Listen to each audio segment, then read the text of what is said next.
There we go. All right. Well, hello and welcome everyone. To another session. Last time we talked about the boom years of the 1950s and um the general good times for um the well-to-do at least. But today we're going to be talking about folks who didn't have it so well and fought to make it better. We're going to be talking about the civil rights movement. But before we do that, any questions from last time? We kind of had to cut out fairly abruptly since we ran out of time, especially with all the music at the end. No questions? Cool. Let me hit screen share. Ooh, hold on a second. Why isn't it showing? Oh, why is that? There we go. So, the uh, the civil rights movement, of course, did not start in the 1950s or 40s. It began long before, just basically has been around since the beginning of the country in one form or another. But today we're talking about in terms of the civil rights movement is a concrete period of time, basically from 1945 to 1968. Um, and specifically the Black civil rights movement, because there are a bunch of different civil rights movements. We, for instance, talked a little bit about the American Indian movement and Red Power and all that in the Western Indians lecture. So keep in mind that there's a lot of parallel stuff happening to with this, but the civil rights movement of the from 45 to 68 are is um particularly um important. Um but of course there's just going to be a bunch of things that can't cover in class. Um so the civil rights movement of the of 45 to 68 really came on the heels of successes during World War II. Um, in June of 1941, which is actually prior to the war, FDR put out the Executive Order 8802, which specified that there would be the creation of the Fair Employment Practices Committee, which um, required that any defense related industry would be desegregated. This is kind of what starts the ball rolling on ending Jim Crow. That the uh, the um, the federal government was basically forcing industry because of their work for creating weapons and everything um, to be desegregated. Now, at first, this was a pretty small thing because the US had not joined World War II. But in a matter of months, the US did, and quickly the entire, basically all of US industry turned to the war effort, meaning that most of the industrial sector had to become desegregated. This committee enforced uh, workers enforce desegregation, and then during the war, there was this idea called the double V. You can see a picture that was often printed in a lot of newspapers, where it's called double victory at home and abroad, right? Um, you know, the call was fighting for democracy, just like with World War One, and so people thought that if they're fighting bigotry abroad, then they should be able to fight it at home. And the Pittsburgh Courier, which was a predominantly black newspaper, um, came up with the term in February of 1942. So very early on in the war, this idea of double victory um, was was part of the war effort. You know, this idea of fighting tyranny, um, and people.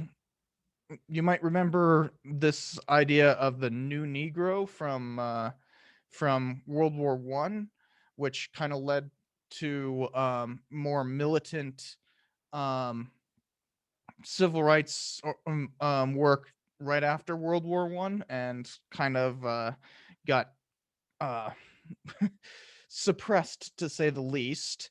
Um, well, this was more of a an appeal to ideals rather than to militancy, and we'll see that that actually has a huge effect in terms of the way that the civil rights movement would continue to evolve throughout the 40s, 50s, and 60s. This idea that instead of militant activism, it's more about proving ideals. So um, desegregation started to really get some headway there just from popular appeal and that executive order. But then in California, the courts in their decision in 1946, Mendez v. Westminster, um, officially desegregated California schools. Now, interestingly enough, the governor of California was this guy named Earl Warren, and he's going to come up in just a little bit again because Earl Warren would become the chief justice of the Supreme Court. His court is known as the Warren Court, and he will have a huge impact on civil rights moving forward. But this is just an inkling of things to come. As you can see, it's only affects California because it's California's Supreme Court. Um, and at the same time, we talked last time about the suburbanization of the United States. That there was these Levitt towns and other kinds of suburbs that quickly went up around the city, which meant that white people started to close off those neighborhoods to black people, and started what is known as white flight. Essentially, white people from the urban centers of cities um, would move out to these suburbs, which were predominantly white and often enforced by actual covenants within the neighborhood that black people were not allowed to move into. So this kind of has the reverse effect, um, as opposed to just um, making a basically a ghetto out of the urban center of a city. Hence, why we use the term ghetto. Um, Mind you, to explain that a little bit further, ghetto is actually a term of keeping a group concentrated into a city center um, and separated. It's a form of segregation. Um, but instead of just concentrating black people into ghettos, as in the city centers, um, this meant that they also could organize better. Um, and so it kind of had the reverse effect that now black people were seeing their this white flight, and so now they could organize without interference. And so this led to the 1948 Executive Order 9981. This is probably the most important executive order of all time because it desegregated the military. The military had been segregated since the Civil War. Um, but the and prior to the Civil War, black people serving in the military was precarious to say the least. But there was suddenly a huge amount of black people in the Civil War for obvious reasons. Um, and they would continue to serve in black regiments known as Buffalo Soldiers, um, all the way into 1948. But after 1948, the 24th Infantry, the 25th Infantry, the ninth and 10th Cavalry, which were all Buffalo soldier units, were desegregated, and one of the cavalry units and one of the infantry units were actually disbanded and dispersed throughout the rest of the military. So this was a huge move, basically using the military as an engine of social progress. Um, Harry S. Truman, who was the president who issued that order, um, happened to also be running for re-election that year. Um, and this didn't exactly go well for the Democrats, who mind you, the Democrats still had a very strong following in the South. The South was what's called the Solid South, and this um, upset them, to say the least. And so they created an entire party to run against them. It was known as its official name was the Southern States Rights Democratic Party.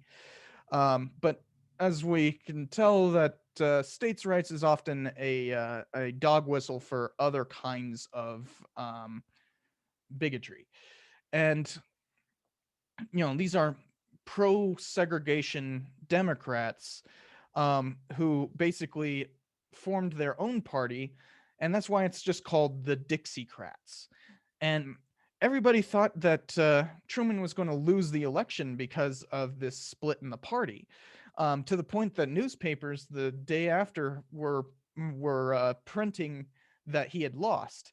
So you could find some great pictures of him holding up one of these papers of him supposedly losing and going like, well, that didn't work out, did it? And so Truman won re-election that year.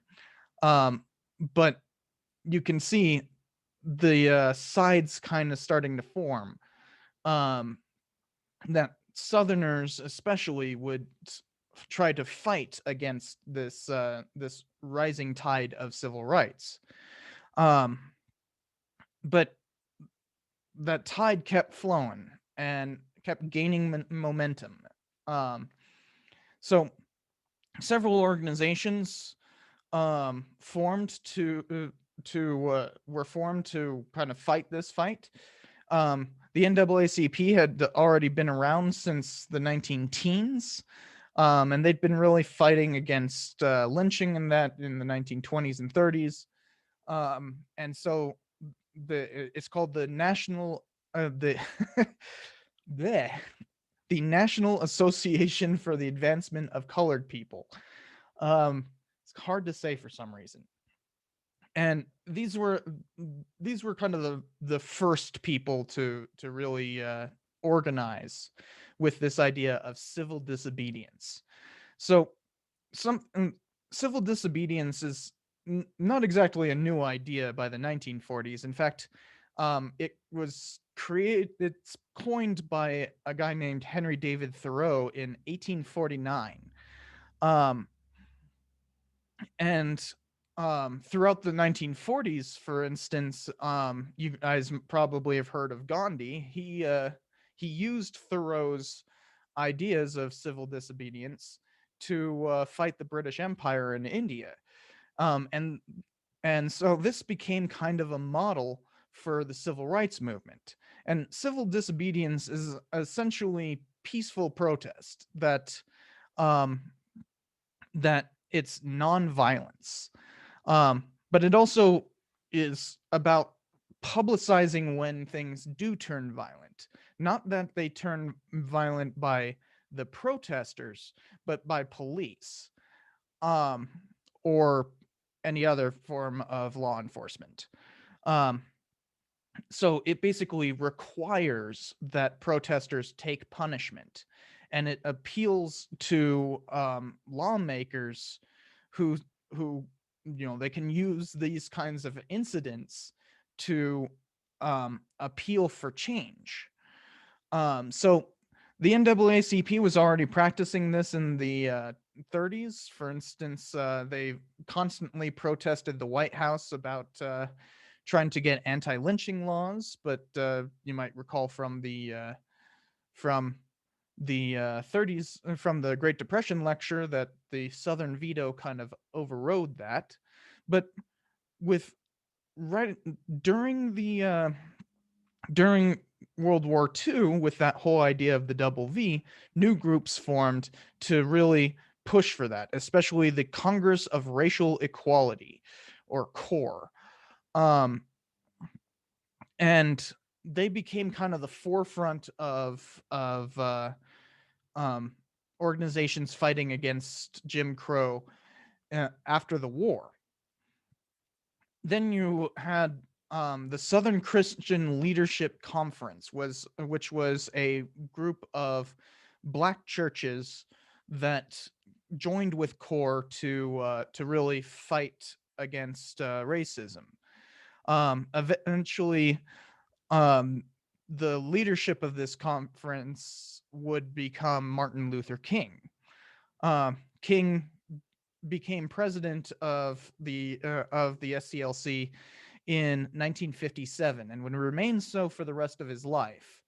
Um, and then in 1960, after a lot of this stuff had already been taking place, a kind of more radical, nonviolent organization called the Student Nonviolent Coordination Committee, or SNCC, formed, with Stokely Carmichael changing it to the Student National Coordination Committee later on, because he kind of became disillusioned with nonviolence. We'll see that this is sowing seeds of disunion within the civil rights movement fairly early on. But throughout the 50s, there was a number of movements that kind of got the ball rolling even faster. So perhaps the most important was in 1954. The Supreme Court, now with Earl Warren as its head, decided the court case of Brown v. Board of Education of Topeka, Kansas. So you don't really think of Kansas as a southern state, but you'll notice that California had segregation until 1946. Kansas had it until 1954. This is something that is throughout the country. Jim Crow was not solely a Southern thing, but it was primarily a Southern thing. And what Brown v. Board specifically said was separate education facilities are inherently unequal. It says that in the decision. Meaning that the old Plessy versus Ferguson decision, that there can be that segregation can be legal because separation can be equal. Well, the Brown v. Board concretely said, no, it can't be equal. It is inherently unequal. And so this basically overruled Plessy v. Ferguson. And so separate but equal was no longer seen as constitutional. But of course, this is a court case. This is something that was ruled specifically on Kansas, not on the rest of segregated schools. We still have a lot of problems even today in terms of segregated schooling. So it takes tedious court battles over and over and over again throughout the 1950s and 60s to start desegregating um, other campuses. Um, so this leads to a number of confrontations. Um, for instance, the painting that you see here a uh, is a Rockwell painting, um, kind of depicting the Little Rock Nine. Um, so in 1957, the Little Rock, Arkansas um, elementary school, high school, I mean, um, was ordered to desegregate, and there were 9 black students who basically were going to become students. But the governor sent National Guardsmen to block the entry. And so the then President Eisenhower stated, "The only assurance I can give you is that the federal Constitution will be upheld by me by every legal means at my command." Um, now, that seems like, what is he talking about, the Constitution? But remember Brown v. Board.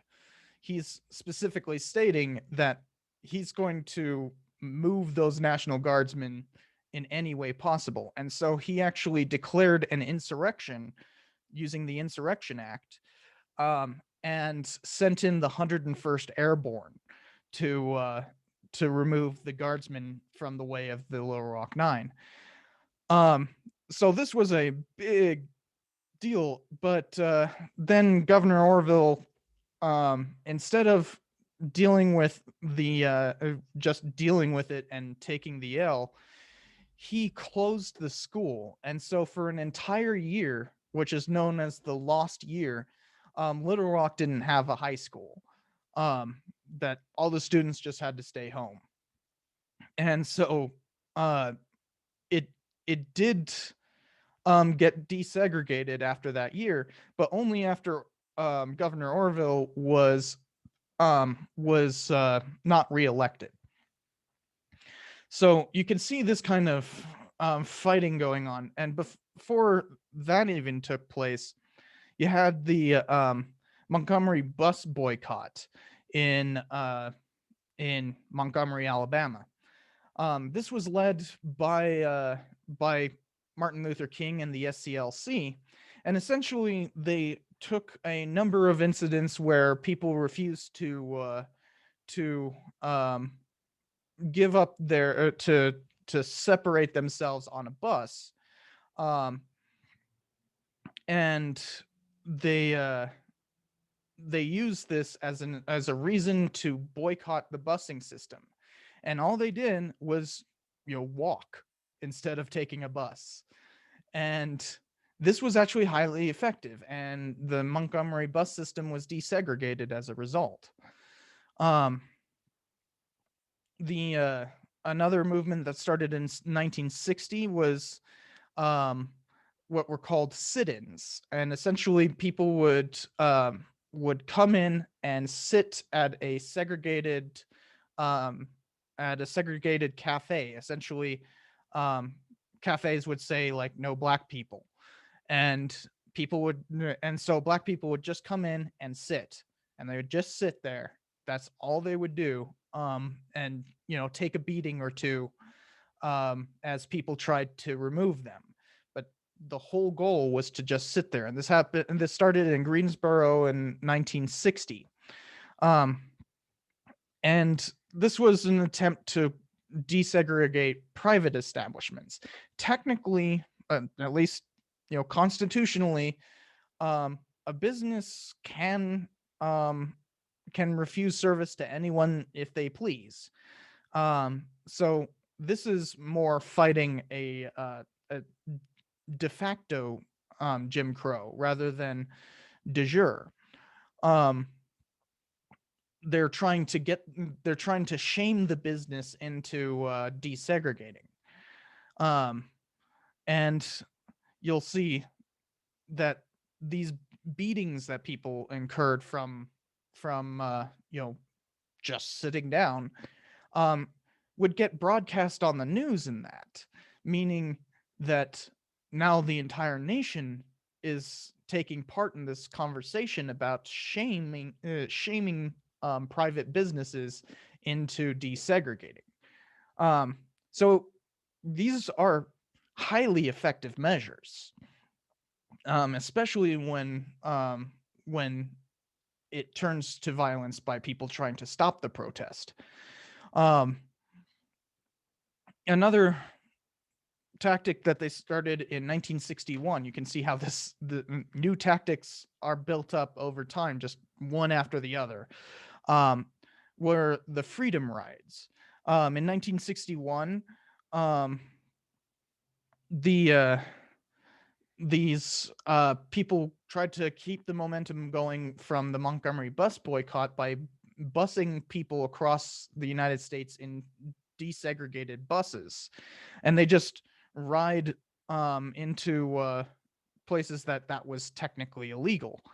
Um, Problem is, this often meant violence. And this met violence in a way that wouldn't get media attention. Because, if somebody stops you, runs you off the road in the middle of the, Alabama countryside, um, and then proceeds to beat the crud out of you and jail you, there's no cameras around to see that. Um, it's a much more effective when it's in the city. Um, so the freedom rides were not as successful as the sit-ins and the boycotts.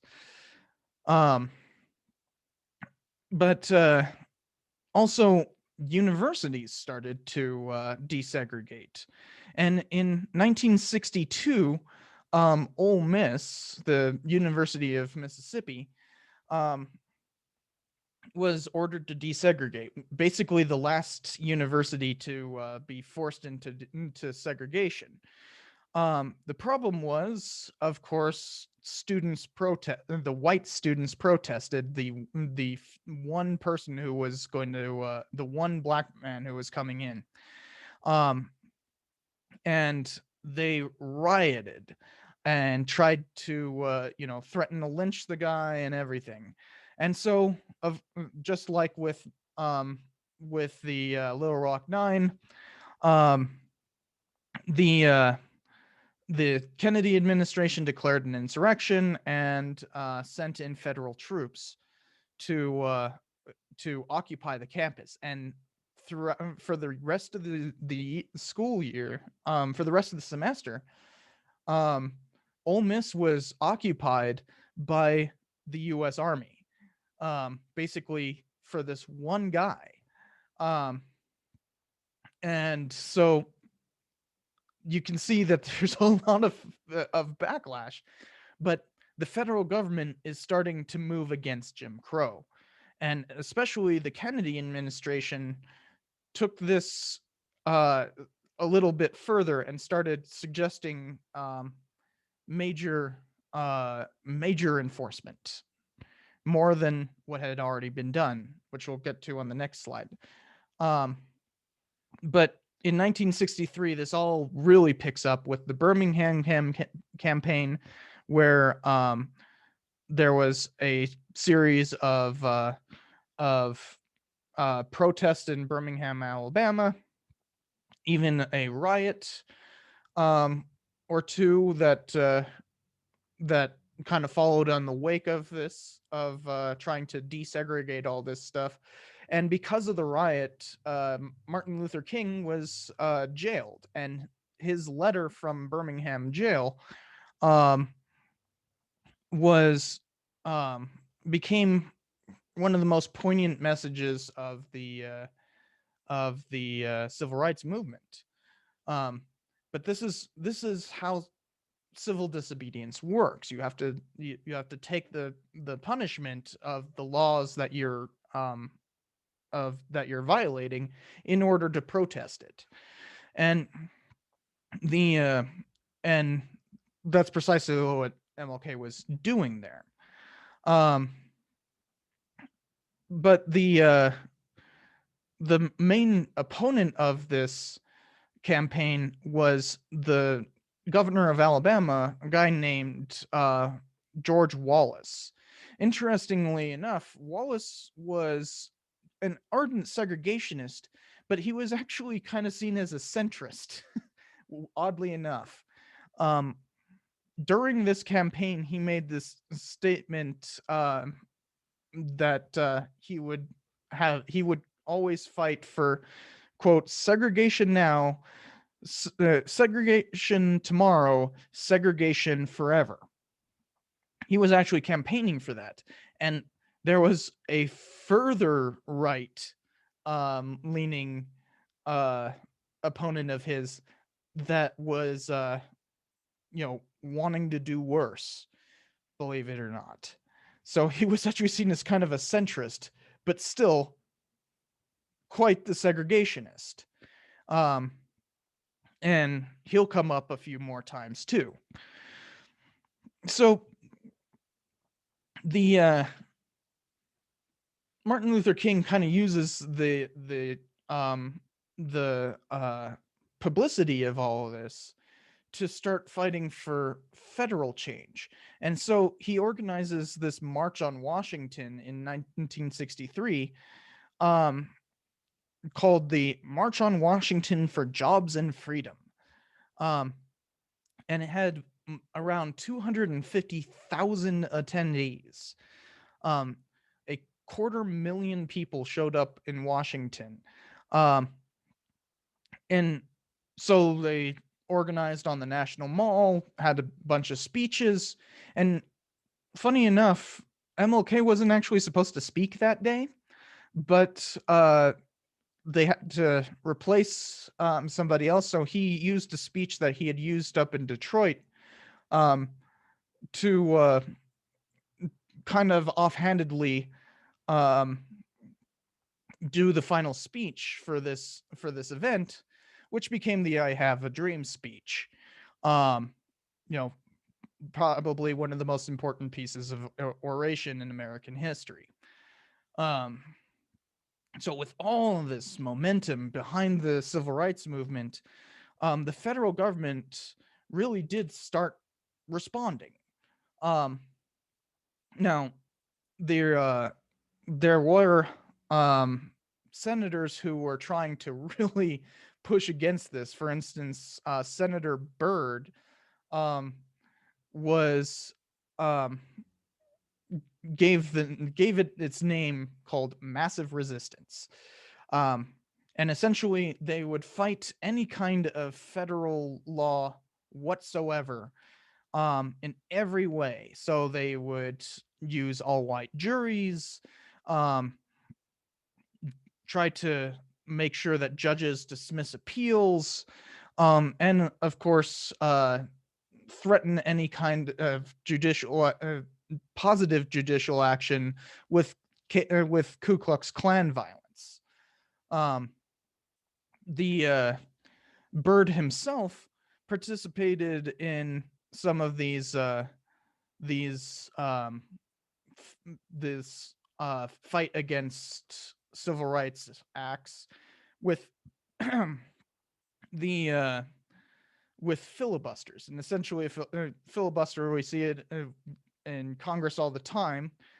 A senator can sit there and fill up air and basically delay a vote, um, making it impossible to actually vote on it. And the longest filibusters of all time were part of trying to fight this anti-Jim Crow laws.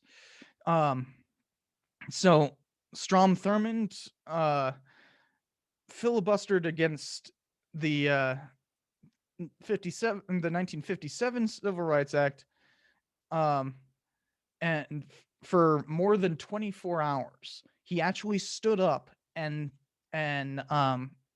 filled the air with noise for more than 24 hours.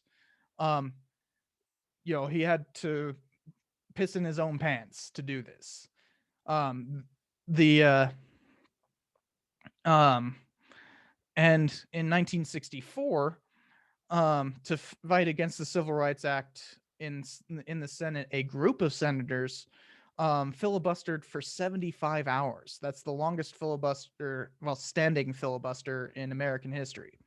Um, they also would use underhanded tactics to weaken legislation. So, for instance, the 1957 Civil Rights Act was totally gutted and essentially made it so that it only would create a commission to investigate possible legislation for civil rights. So the 1957 Civil Rights Act didn't actually do anything for civil rights, but it was supposed to initially, but it got gutted. Um, and this led the uh, to the committee recommending a number of things, including the 23rd Amendment.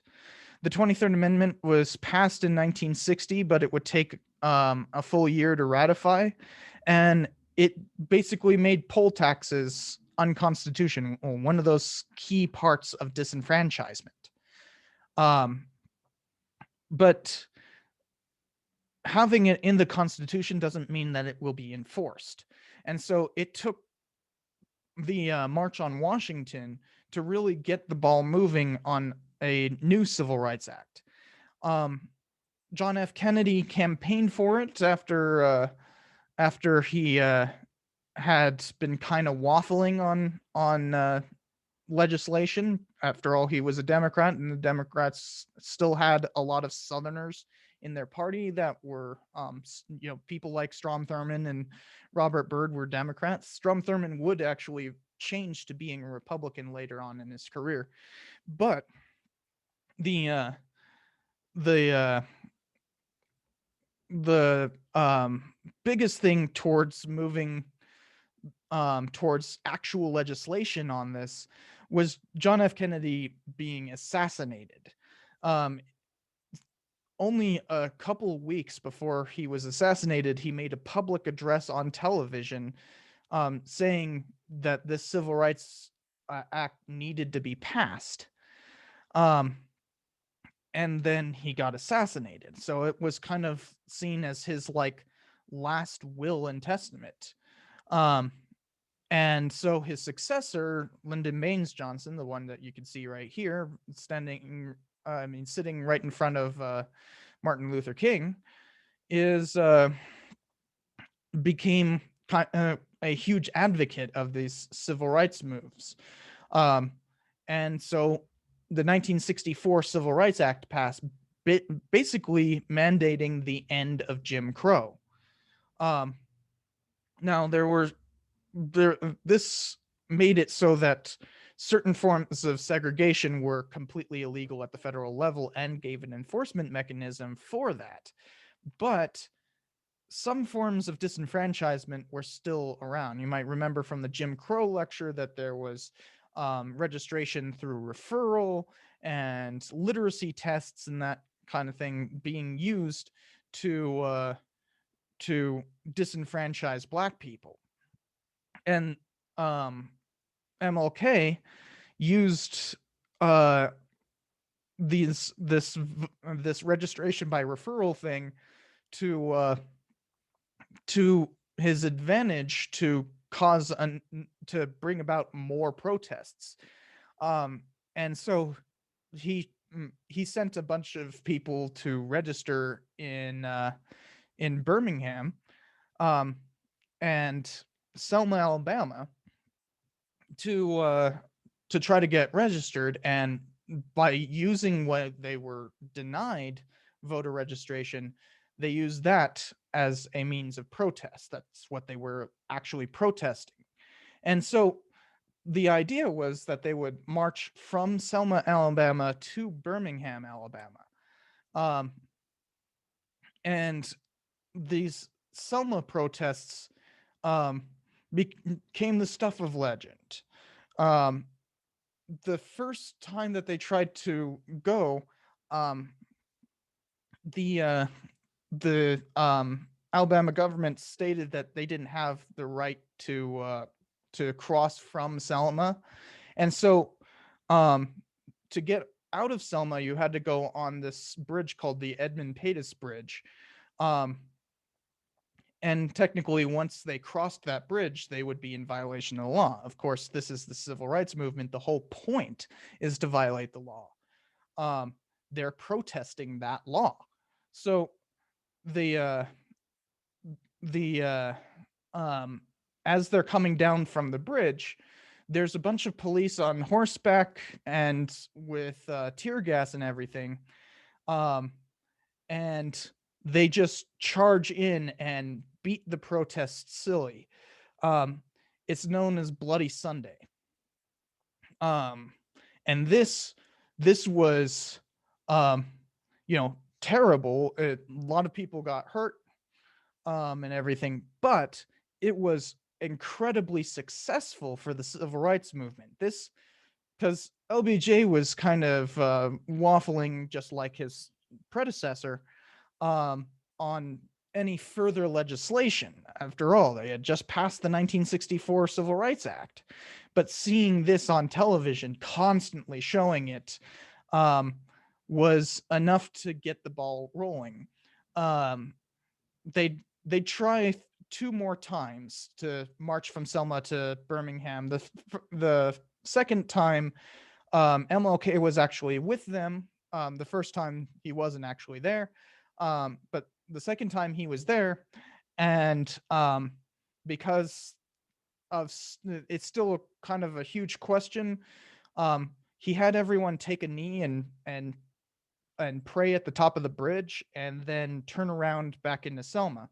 But the next time they actually marched all the way to Birmingham, um, even to the governor's mansion, to with George Wallace right there, um, who proceeded to say that everything's a riot and everything when there's no riot going on. And so Wallace kind of was made a fool that day. And soon enough, this led to the 1965 Voting Rights Act, which was actually enforcing the 23rd and 15th Amendments. The This basically meant that you know any kind of attempts to disenfranchise Black people would be met with federal um, law enforcement. So the federal government could now oversee elections. Um, a lot of this has been overturned by the Supreme Court rather recently in 2013. But for almost half a century, the federal government had the ability to oversee any kind of to stop any kind of disenfranchisement through oversight. So this was a huge win for the civil rights movement, but it would kind of be its final win. There would be a Civil Rights Act of 1968, but the Civil Rights Act of 1968 actually contained a clause in it called the Civil Obedience Act. Remember that this was all about civil disobedience. That's how they're protesting. So civil obedience is quite the opposite of that. And it basically said that it basically gave the federal government special powers in order to stop riots, because the civil rights movement started to disintegrate. The After 1965, Martin Luther King continued to fight the good fight, but other groups started to think that nonviolence was not a good answer. There had already been a movement against nonviolence within the civil rights movement, especially with Malcolm X, who kind of became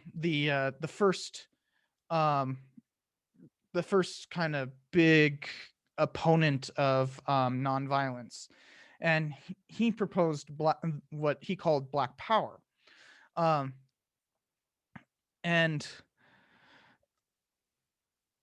basically this was when we're talking about violence, we're not talking about you know armed insurrection or anything along those lines. We're talking about um, armed self-defense. If the police want to beat protesters, then the protesters should beat them back, right? Um, Now, Black Power is not necessarily violent, but it's avoiding non-violence.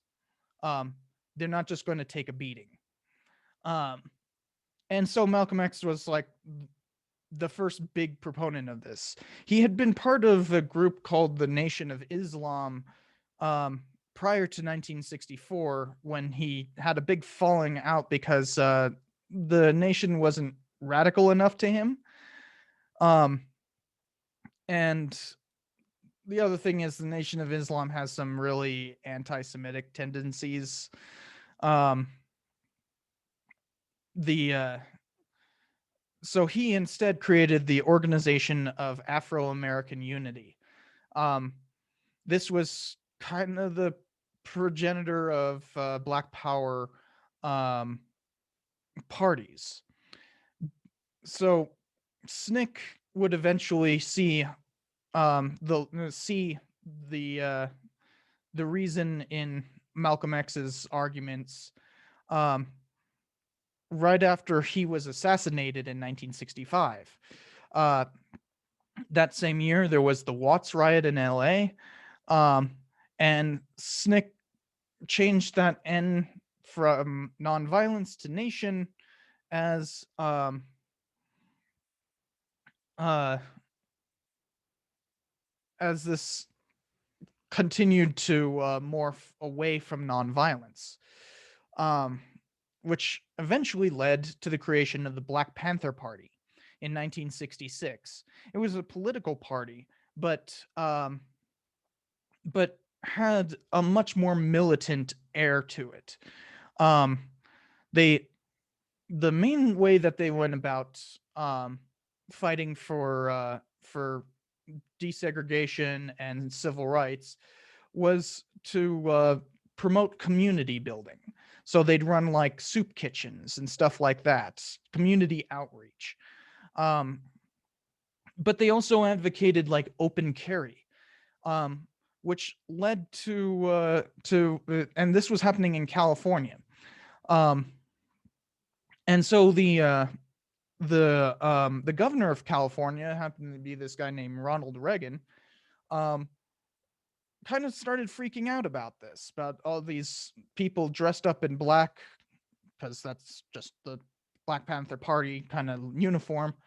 Um, and they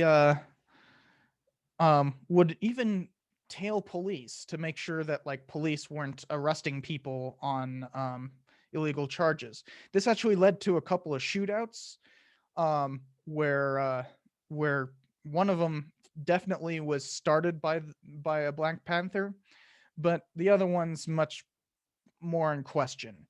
Of course, the police say that it was started by Black Panthers, but they didn't really offer evidence in court. But still, this was enough to lead to what's called the Mulford Act. And the reason why you can't open carry in California is because of this act. It was specifically going after the Black Panthers because they had been tailing police and everything, and those couple of shootouts. So in order to protest this Mulford Act, the Black Panthers made quite the statement by entering the Capitol building of California fully armed.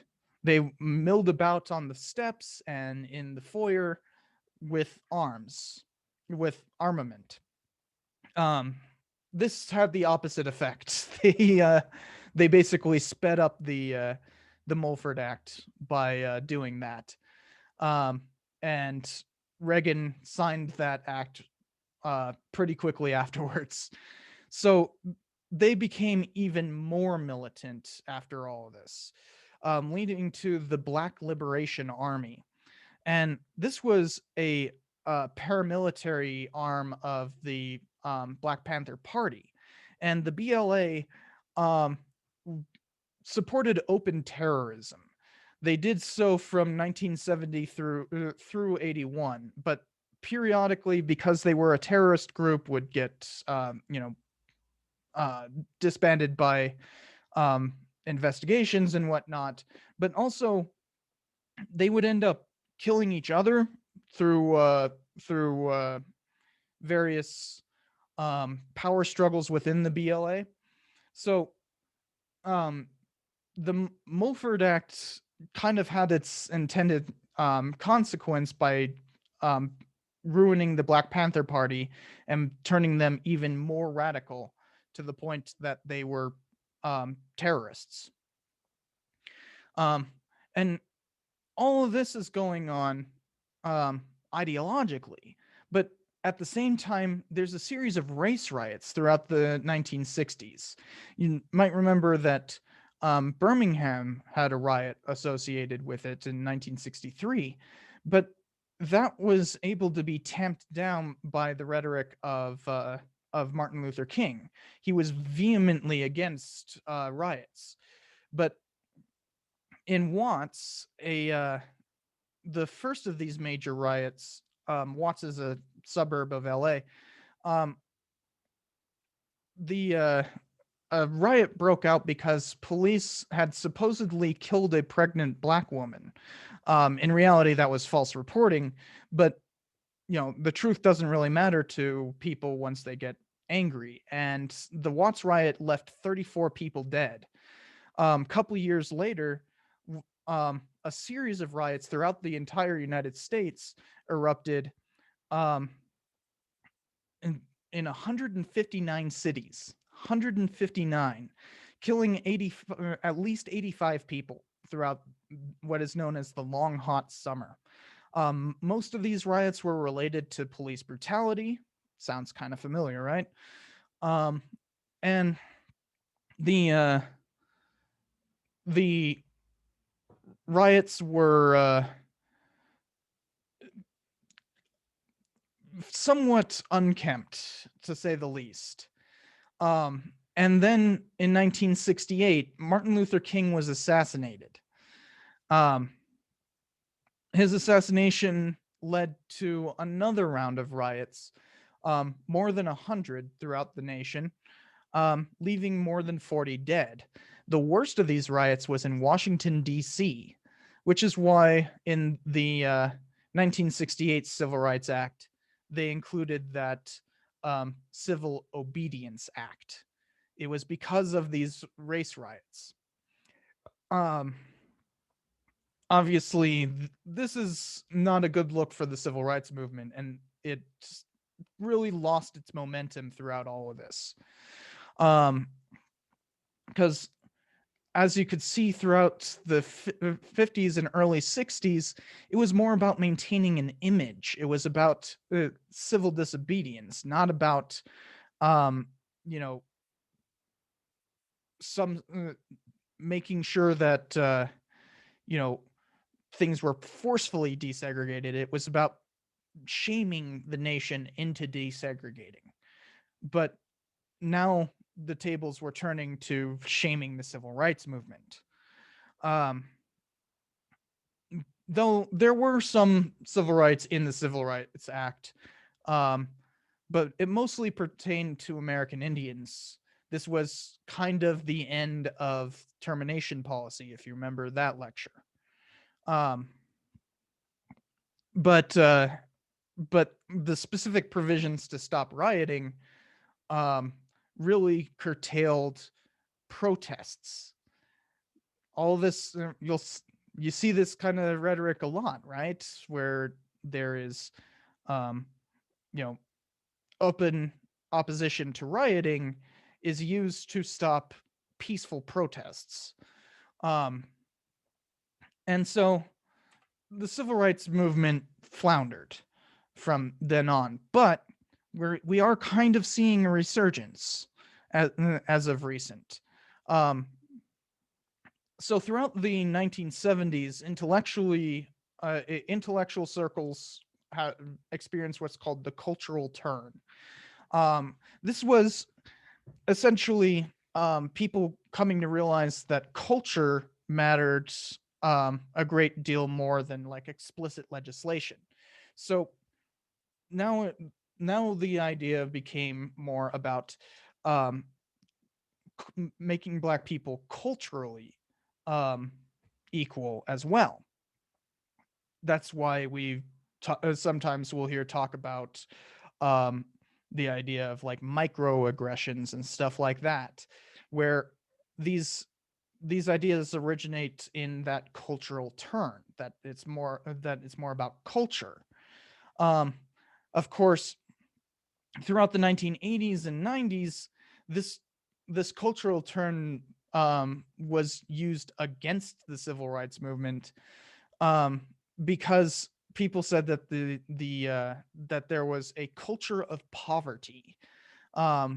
This was particularly prevalent in the Reagan administration, that they said that Black people had a culture of poverty, and what they used to exemplify this culture was the crack epidemic. So throughout the 1980s and 90s, the a new drug was came on the scene that wrecked the Black community. It was fairly cheap compared to cocaine, its derivative. Um, I mean, it's derived from cocaine, not the other way around. But crack cocaine um, could gave rise to a bunch of tough on crime rhetoric. We'll be talking about the drug war later on in class and everything, but this drug war was used to specifically target Black people. And then to make matters worse, in 1992, after a police, why does that say shooting? It's not a shooting. After police were after LAPD was filmed um, beating the crud out of this Black man named Rodney King, um, the the evidence was apparently not enough to convict them in court for assault, which it very clearly was. So LA erupted in another race riot, and this race riot actually did spread to other communities beyond LA. For instance, Las Vegas, Nevada had a pretty big one that killed 2 people. But LA had such a big riot that it killed 63 people just in LA alone. They were also targeting Asian stores because an Asian lady had shot a Black girl in the back of the head when she accused the little girl of stealing, and then tried to take it from her.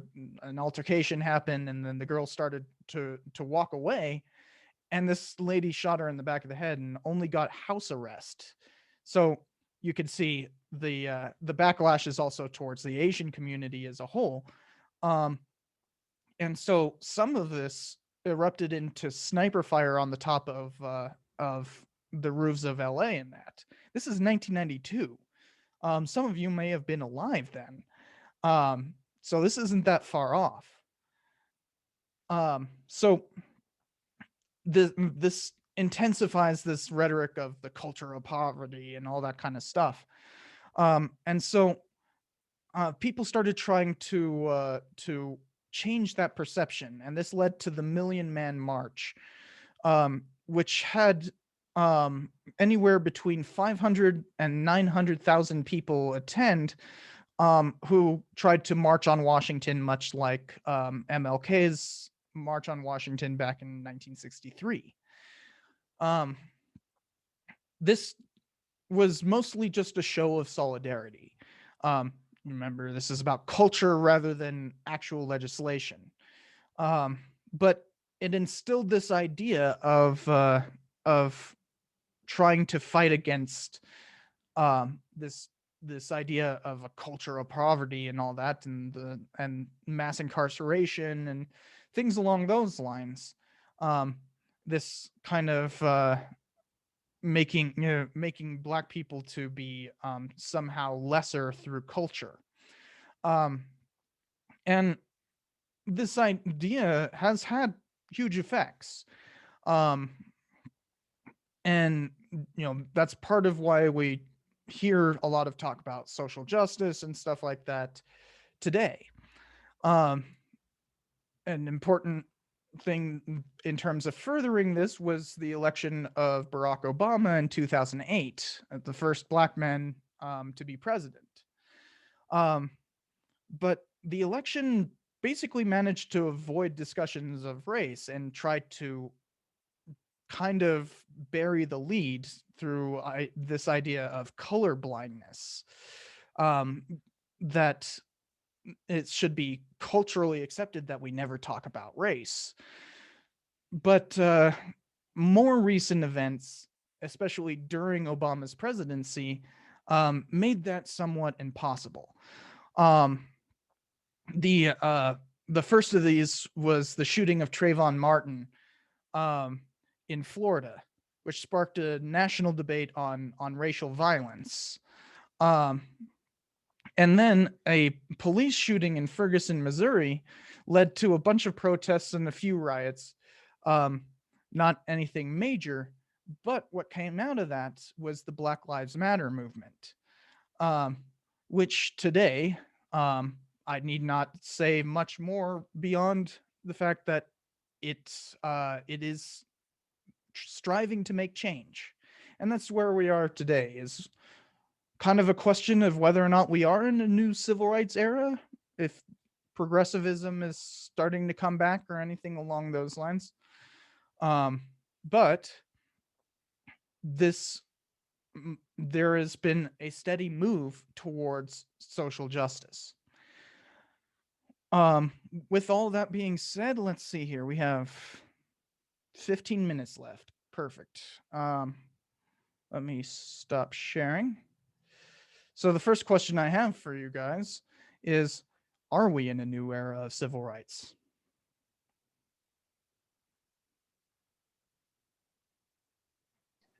I would have to say that absolutely we are. Just because, I mean, not only are we seeing a reemergence of, like kind of like a civil rights, for Black Lives Matter, but we're also seeing it affect, like Asian Lives Matter type situations, and so it seems like we are kind of doing the whole civil rights thing again. It just seems that I mean, not even just for race, it's actually something that's kind of occurring for individuals with disabilities as well. It's kind of something that's been kind of making major pushes in the last few years as well. So I think absolutely we are. Something fascinating about the civil rights movement is that can't really cover too much in this class, but a whole bunch of other movements gained momentum because of the success of the Black civil rights movement. Red Power, we talked about that. The end of the quota system in terms of immigration. That's was a major move of the Chicano movement. That came on the heels of the civil rights movement.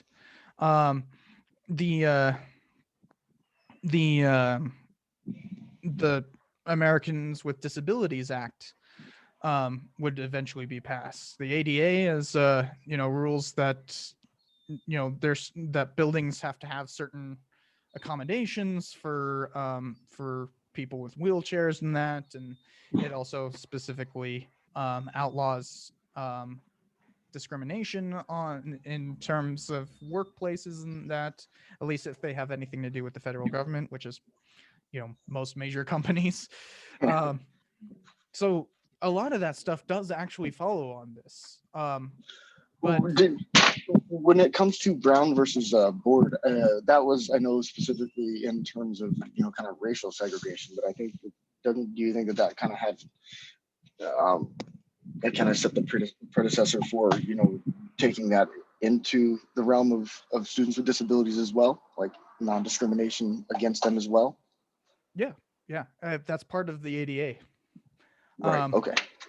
But there's still much work to be done on that. I mean, I used to actually work in as a draftsman, and so you have to deal with ADA stuff all the time, and when there's all kinds of ADA violations that just kind of get forgotten. It was actually a thing in when I was taking architecture classes a decade or so ago. Geez, more than a decade ago. Feel like I'm getting old. but they would actually require students to go and around campus and find ADA violations. You were required to find 3 ADA violations on our own campus. We actually did that in one of my classes too. I took that not last semester, but the semester before, and that was actually one of our assignments to do that as well. So it's still a huge problem, right? It's like absolutely. So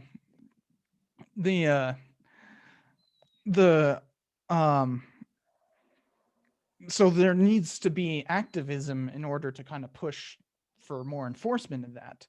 So yeah, there's all kinds of different civil rights groups. I mean, you also saw right on the heels of all this, the Stonewall riot in 1969 led to the gay liberation movement. And now we also are dealing with trying to espouse like trans rights and that kind of stuff. All of this is inherently linked, but we can't really go over every single aspect, but the question was, are we in a new era? What makes this stuff new? Like you're talking about like ADA stuff. What's new about it? Well, it seems that you want me to answer that, or are we letting somebody else? You or anyone? I think that it's new because I think that as time progresses and stuff, I think people are feeling a little bit more, I guess, in tune, or I guess trying to be more aware of social differences and diversity, and trying to be a little bit more respectful. So I think it's a new kind of in that sense. I'm not really sure I know how to answer that other than that, though. Well, you're referring to the cultural turn, aren't you? Yes. Which started in the 1970s. We won't be able to go into intellectual history here too much, but in the history profession especially, there was a huge change because of the cultural turn, and most historians today are now cultural historians rather than social, economic, political, or military. I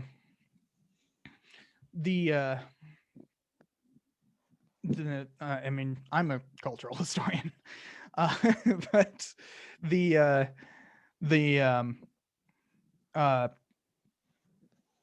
start looking at symbol and all that kind of stuff, and this has this effect of changing the conversation into being about culture, but it takes a while for everything to get started. I mean, we saw last year Black Lives Matter had a huge resurgence, to say the least, especially after George Floyd and all that. That lecture was written back in 2019. So, um, you know, I was looking at my notes and it was like, and BLM fizzled out in 2016 after the election. It's like, no, that's out of date. So there's new stuff happening, right? Then we have the last question I want to ask before I let you guys go, is what made the civil rights movement successful? We talked about how it fell apart, how civil disobedience worked, and all that. But what was that key aspect of civil disobedience that made the civil rights movement work? Well, I've always thought it's the non-violent aspect, because if you look throughout at least recent history, non-violent protests are the protests that most often get results, such as Gandhi or the March on Washington, mostly because it gets public support in the corner of those people who aren't participating in violence. If you're only showing the police doing the violent part and the protesters not being violent, public support will go to those not being violent for the most part in such regard. So I think it's the non-violent aspect. So it's the fact that they're protesting non-violently, is your answer. There's many ways of viewing this, right? And also, there's a lesson to be learned here, right? There's something to be learned about how to get good results. And so the non-violent aspect of civil disobedience could be one. What's another possibility?